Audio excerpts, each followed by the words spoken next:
Yung 2.5 na yun, gaano katagal iinumin nila? 3 days po. Hindi kahapon no lang rin binili. 3 days, bukas ubos na. lang. Bukas, wala na uli. Wala na. Eh, paano yung gatas uli ng dalawa bukas? Ay, bahala na po. Makakautang uli dito sa nagpautang nito. Ito, inutang nyo din. Inutang ko po ito. Timber brand. Magkano nga isang box? Ay, 2,445. Ipalagay ng 2.5. Ay, yung dalawang box, magkano yan? Ay, di... 5,000. 5,000 na. Gano'n ang kamay. Ito na ulit, yung panggatas ng kambal. 4, 5. Salamat po. Kung wala kayo, wala agad akong matatakbo-takbuhan na mabuti sinagot niyo. Ay, yung ganyan, dapat naka-oxygen. Opo. Ang problema lang, Wala. walang laman ito. Tangke lang talaga. Tangke na lang. Eh, ito bang oxygen na to, kung may laman, gaano katagal? Ay, 3 oras lang po yan kung dire-diretso. Ubus na. Ubus. Eh, dalawa sila. Ay, kaya nga po. Ay, grabe.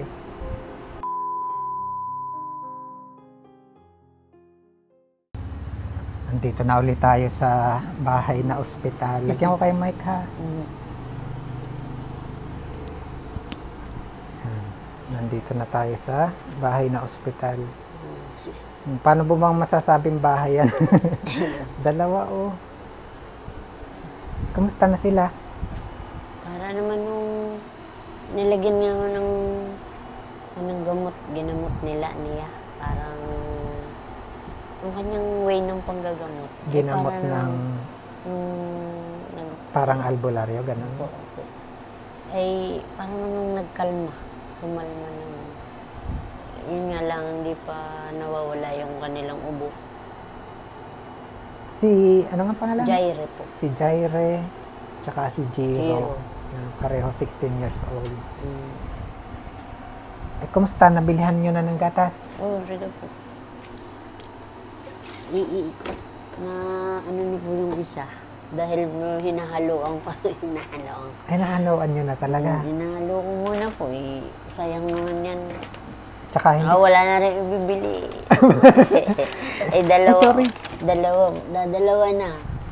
3 araw lang. Saan gali binili nyo? Sa inyo po. Ay, yung visit ko na nakaraan. Magkano nga halaga yan? Bali po ang pinadala ko ito, 5 hindi na ako sinuklian ng aking kapatid at nag-tricycle siya. Yung gasto sa ano. Pero, ipagpalagay ng 2,445. 2,445. Ipalagay na nga 2,500. Yung 2,500 na yun, gaano katagal iinumin nila? 3 days po. Hindi kahapon no lang rin binili. 3 days, ubos na. lang. Bukas, wala na uli. Wala na. Eh, paano yung gatas uli ng dalawa bukas? Ay, bahala na po. Makakautang uli dito sa nagpautang nito. Ito, inutang nyo din. Inutang ko po ito. Timber brand. Ngayon, tinangka ko pong bayaran dahil sabi ko, baka hindi na uli ako makautang. Pagbalik ko po doon, sabi ko, tagay are ang bayad ko. Naku, marites pala ako sa isang tao. Yung taong napagkwentuhan daw niya, binayaran yung utang ko. Hindi, wala na kayo utang. Sabi ko, salamat. Naibili ko naman ng 3 tubig. Tubig naman. Tubig Kasi nung nag-visit po ako rito, actually, eto, Bear Brand ang laman. Kasi nga wala na nga daw pong ibili ng gatas na si kamahalan. Kasi biruin mo, palagay na nga 2,500. 3 days, ubos talaga. Eh di pag naubos po ulit, wala nang maibili. Uutang na ulit. Uutang na ulit noon. Eh, kumusta po yung yung dalawang bata? Eh, ganun pa rin po eh. Na sila po nag-uubo. Pero yung pinintahan niya po ako, naawa naman sa akin yung manggagamo. Dito uli kayo sa unahan.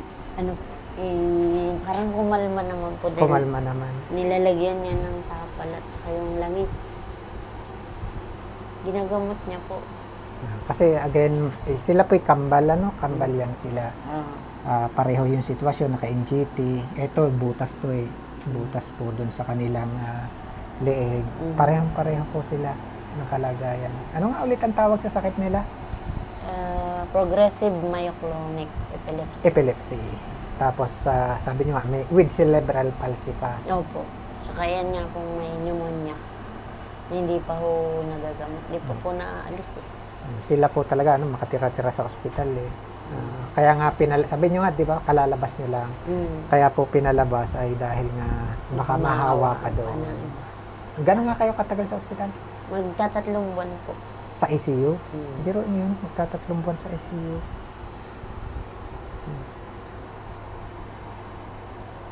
Kumusta yung mga paa nila? Panas pa rin? Medyo panas pa po. Ay, oo. Tsaka may sugat, May sugat. pa talaga. Pareho sila, kambal talaga to. May sugat po. Maga pa din. Maga. Tapos hindi talaga sila nakakakita na Hindi po. Kasi wala nang response talaga. Dati nung pumunta ako rito na response. Jaire! Hello! Hindi na rin ako naririnig. Yan, pareho po sila again, 16 years old.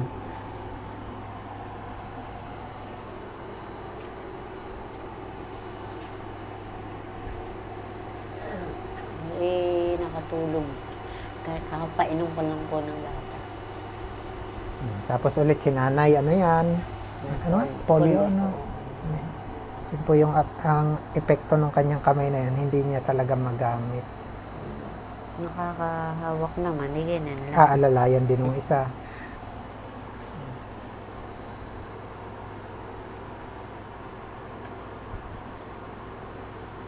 Parang mahirap huminga.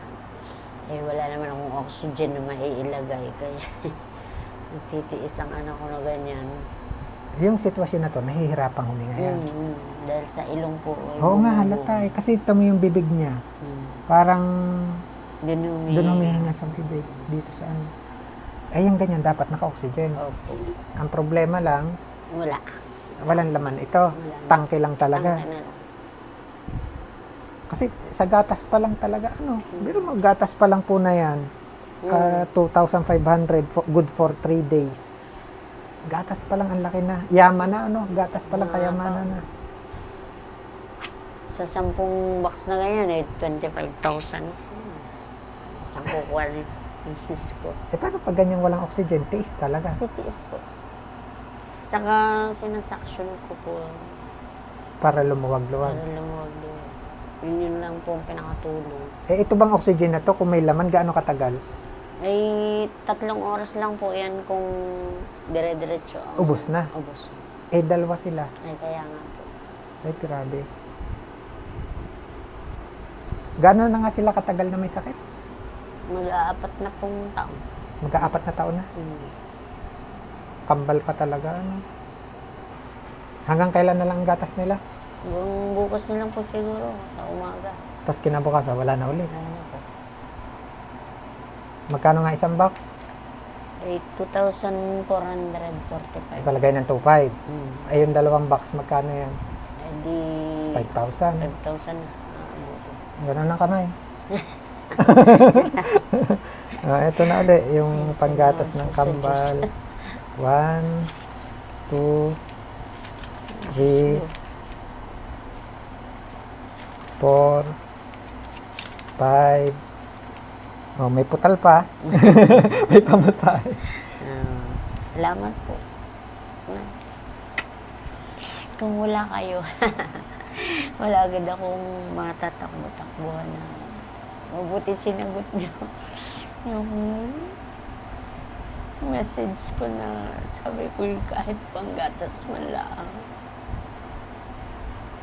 Sabi ko nung hindi kayo nagre-reply, sabi ko, siya, nakalimutan na yan. Tanay, kuya, malayo na siya.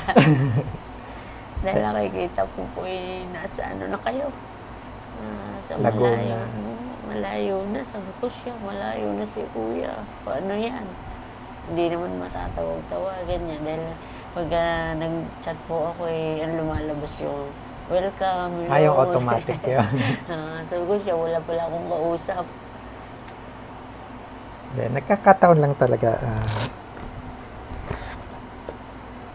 Minsan lang talaga, sobrang busy, ano. Kasi mag-isa lang naman nga ako doon sa ano.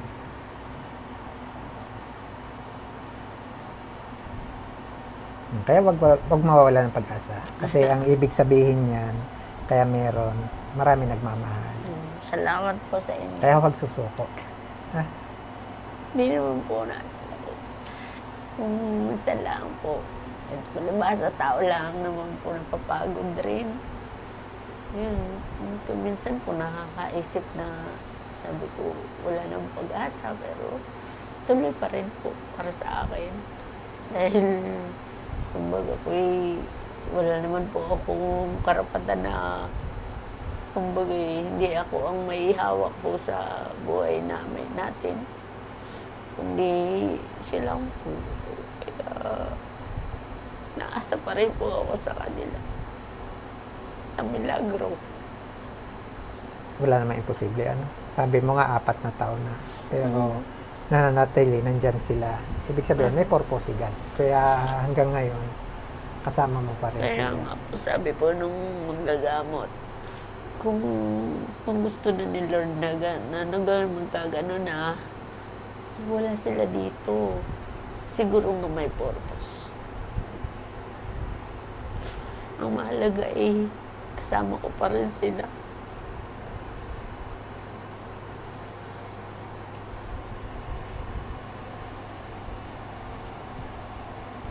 Doon sa mga oras, alam ko nakakaramdam ng pagod, ano? Pagod sa isip, lahat-lahat Sa mga oras na pakiramdam mo parang hinang-hina ka na, anong tumatakbo sa isip mo pag gano'n?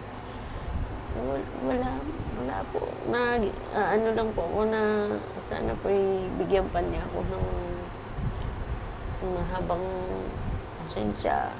Kumbaga, yung sa tinagal na rin naman po ng pag-aalaga ko po sa kanila, yung sana gumaling at matagal na ganyan ay titiisin ko po. Kasi alam ko yung hirap mag-isa lang, ano? Mag-isa ka sa lahat, tapos dalawa sila. Hindi naman po ako pwedeng susuko na lang. Kung nakikita ko naman po na parang lumalaban din po ang mga bata. Dahil kung hindi po, sana ang tingin mo dyan ay mawawala na ng hininga, pero hindi po. Nakikita ko naman po na parang lumalaban sila. Lumalaban pa rin. Kahit sasabihin ng iba na sa akin din kumakapit ang mga bata na para hindi ako iwan. Dahil naniniwala akong sa kanila nagagaling. Gagaling pa. Sana nga. Sabi ko nga po dun sa gumagamot, baka ikaw yung bagay katapat nila dahil madami na po ako ng pagpagamutan na albularyo. Sabi ko baka ikaw. Bukod pa yung doktor, ano? Kasi nga halos makatira-tira na kayo sa ospital. Lahat sinubukan na Sinubukan ko po. Ito, matagal na po ito sinasabi sa akin na i-try ko doon. Kahit so, hindi ko po kayang dalahin. Tapos napakiusapan ko naman po na siya na yung magpunta dito. Dahil hindi ko kakaya siyang, wala din po akong ibabayad sa kanya. Sabi ko na lang, pagka may biyaya naman ako'y nakaluwag ka, at sila na may maayos na ID, bibigyan kita. Huwag lang na ngayon mo ako sisingilan, kumbaga may sisingilin. Pero hindi naman daw po gayon ang kanyang purpose ang kapunta dito. Hindi, gusto nga raw sana niya, pag pumunta siya dito, may dala para sa mga bata. Sabi ko, hindi na kailangan yun. Basta tingnan mo lang sila kung anong magagawa mo. Kung malay mo, ikaw yung padala ni Lord na katapat nila na gagaling sila. Saka sabi ko, kung pwede mo sana ako na hindi ko kaya na magpa-therapy, masahihin mo na lang.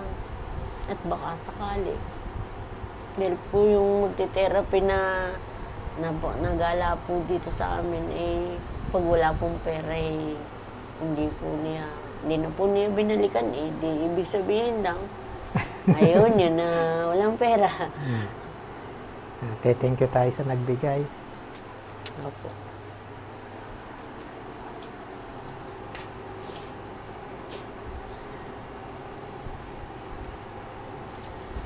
Sa totoo lang yan, ayan, this time hindi ko pa na-upload yung nakaraang visit ko. Yan. Pero di ba nag-live tayo? Opo. Yan. Maraming salamat po doon sa nakarinig ng ating live, sa panawagan po natin. Maraming salamat po kay Sir Jovito Espiritu Jr., 500 pesos. And then, eto, bago ako pumunta rito, sinend ni Sir.